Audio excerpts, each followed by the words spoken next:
Okay. So now, in this video, we will understand about accounting entries passed when you enter a subscriber record. So let me add a subscriber record.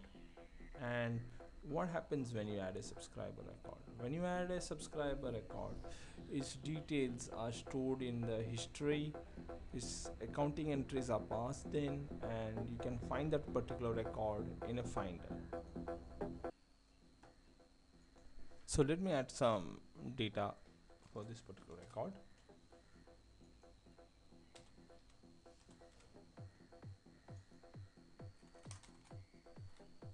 Let's select an offer, 1 year offer, and automatically his issue is selected, end issue is selected.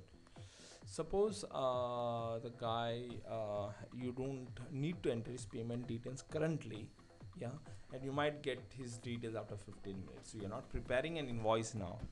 So what you do is you click on create. What happens is this guy called Joe Mars, an accounting entry is passed for him. Here you can see here an accounts receivable, he has to pay 120 bucks, and the subscriber sales is 120 bucks. If you click on daily accounts, it will show you the total sales made today, that's 120 bucks, and accounts receivable is 120 bucks. Also his details are stored in contact, that guy called Joe Mars. And additionally, when you added that record, you can see here Joe Mars has been inserted. So this is called the history record. Through this you can see what transactions are being fired by a user, what are the activities being done by a user. Now suppose this guy called Joe Mars, he's saying okay, he's ready to make a cash payment for that particular magazine, and he would like you to invoice it for it. So what you do is you open that particular record, and say since he's making a cash payment, you click on completed, okay, and click on apply changes. What happens is the moment you do that, you see here the balance was 120, it has become 0. The accounting entry has been changed to reflect cash receipt, that is cash in hand and subscriber sales. Also in history you can see here this particular subscriber was changed, okay. Now so that was the subscriber module, you edited it, and you can edit it only one time like this. So previously this was not possible, this is currently possible in Max Pro version 3. This facility is possible in Max Pro version 3. Another thing, if you observe, is you see here the invoice amount, paid amount has become disabled, read only, you cannot edit it now.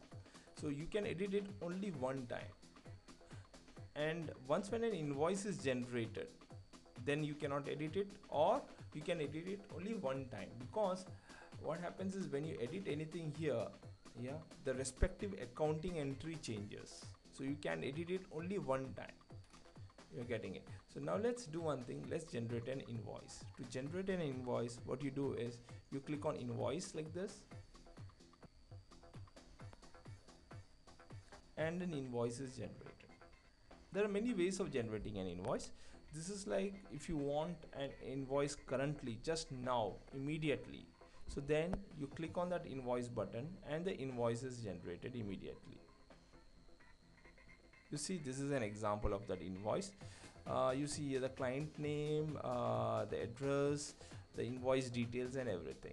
Now what you have to do is you have to click on the back button, okay, and click on apply. You see this invoice generated has become yes. You just click on apply to save the changes what you did. So this is through this method. What happens is, suppose you need to generate an invoice immediately, then you use this method. You're getting it? Now suppose every day you might have a lot of subscribers, hundreds of subscribers who are joining your company, and you would like to invoice them at one shot. So for that, what you do is you go into setup, click on daily process, and you see this daily generate invoice. When you run this process, so in that day or whichever invoices have not been generated, they get generated. So, and once when an invoice is generated, you cannot edit the payment details. Now let me do one thing, let me make one more invoice, and what subscriber, and we will change its offer details. Now this is also possible in the current system, previously it was not possible. Okay, as you see here, I've added a record called Jack Smith. He's gone for a 1 year offer. His issue is expiring on February 2013, and he is giving in cash. Okay, the payment invoice amount is 120 bucks. Now suppose he suddenly says no, instead of 1 year I would like it to make it to 2 years. So that also is possible in the software. So to do that, what you have to do is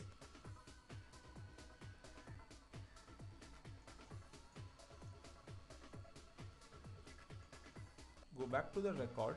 Okay, you see this is the second time you are going, so you can edit it. Just go in here, just say 2 years, the invoice amount is changed, click back to completed, so the payment is change is reflected, and click on apply. Now if you had generated an invoice earlier, then you could not edit this, you cannot edit it. You're getting it? So you generate an invoice only when you are generating an invoice to the customer. You should remember, once when you edit an invoice, you cannot change the payment details of that particular subscriber, though there are methods in the system to handle that even if the invoice is generated. Okay, now I click on apply, and you will see the respective accounting entries are changed. So see here, previously it was 120, now it is 240. So that particular sale change is reflected in accounts, and when you go back to this record, you cannot edit it.